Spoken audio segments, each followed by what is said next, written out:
Hey, what's up guys? Today I wanted to talk about flash photography. A lot of this information can be translated into wedding reception coverage as well as event photography for a low light situation. The particular flash that I use is the Godox V860 Mark II. I believe this flash provides extreme amount of value with exceptional price tag. My particular flash model is obviously Canon. That's what I use for photography, is Canon cameras. I also picked up this little really cheap plastic diffusion. It really just helps disperse and diffuse some of the flash that comes out onto your subject while using flash photography. I believe at the time of this recording, there's already a version 3, but this flash works for all of my needs, so there's no really reason for me to upgrade at this time being. One key feature that I really value on this flash is that it's got a rechargeable battery. I'm trying to get it out there for you.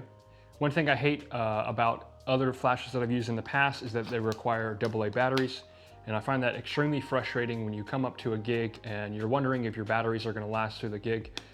Whereas this, I found that this battery lasts extremely long. I've never had it die in any case scenario where I've been shooting 3, maybe 5 hour coverage of photography.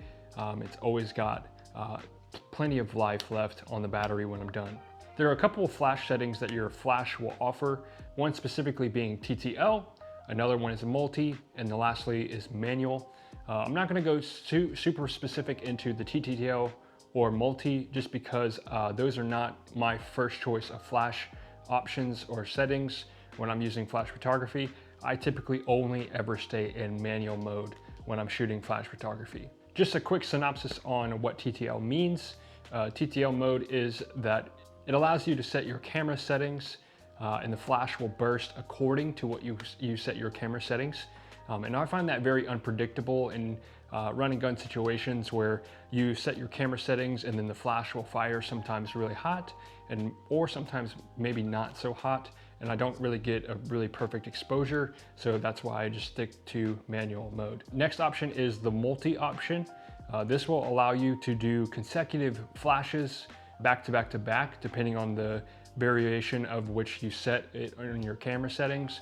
Multi is not really something that I use for my preferences when I'm using flash photography. So now I'm gonna walk you through my manual settings as what I would do in a situation where it's a pretty dark environment. First, I'm gonna walk you through what I would typically expose my camera with in camera before we get to the flash. So first thing you'll notice is that you can set your intensity based on what your preference is on your flash. I typically stay between 1/16 or 1/32. And that's just kind of my preference. I'll give you a little burst to kind of show you an example there. That's 1/32 and here's 1/16. So the lower the number is, the more intense that the flash output will be. And so that's why typically I just like to choose between 32 or 16 based on the environment. Like if it's a very close quarters environment, then I'm gonna need less output. Whereas maybe there's really high ceilings and where I need lots of output from my flash. And that's kind of how I dictate how intense or how unintense I want my flash output to be on a camera setting. Next thing, you have this option to tell your flash what millimeter focal range your lens is at. And so where I'm shooting on a 35mm 1.4, where I can adjust my flash focal range based on that. My camera settings for the flash, typically something like this. My shutter speed is always 1/250th. Most flashes will not fire in manual mode is if your shutter speed is over 1/250th.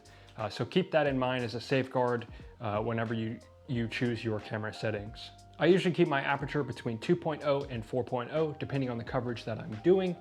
If for some reason I'm taking a photo of a very large group of people in a dark environment, of course, I'll increase my aperture to maybe 5.6 or 7.0 and increase the intensity of my flash output just to make sure my exposure is good. Lastly, I keep my ISO between 400 and 800 depending on how high my ceilings are and where the light is going to bounce.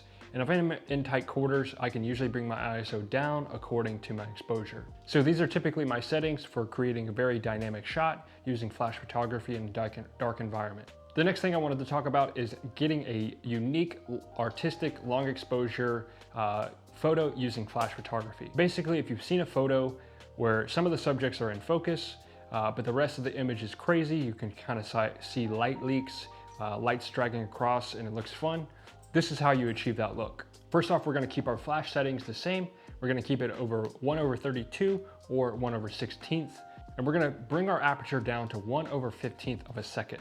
Next, our aperture is going to increase to about 8.0 or 9.0, depending on our environment and our exposure. Lastly, our ISO is going to be between 200 and 400. Based on those settings that I gave you, next thing you're gonna wanna do is you're going to just focus your camera and take it just like that. You're going to soft tap for focus, click, and then once you feel the shutter release, that's when you kind of whip your camera around and you're able to get really artistic, fun, creative shots for a dark environment. I hope you found this video helpful. Thanks so much for watching, guys, and I'll see you next time.